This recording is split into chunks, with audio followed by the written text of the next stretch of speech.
Hello guys, welcome back to my mini blog. তো আজ উল্টো রথ ভিডিওটা এডিট করতে আমার একটু লেট হয়ে গেছে, তাই আপলোডটাও একটু লেট হয়ে গেল। তো উল্টো রথ গেছে আজকে প্রায় 4-5 দিন হতে গেল। তো আজ আমি সময় পেয়ে উঠছিলাম না।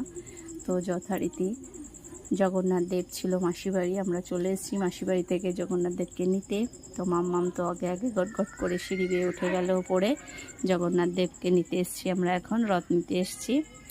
নিয়ে গিয়ে ঘরে পুজো দেব, পুজো দিয়ে একটু পাড়ায় বার হব আজকে আবার। তো কোথায় রথ আমিও জানি না, উনি জানেন। গটগটি উঠে গেল ওপরে 3 তলায়।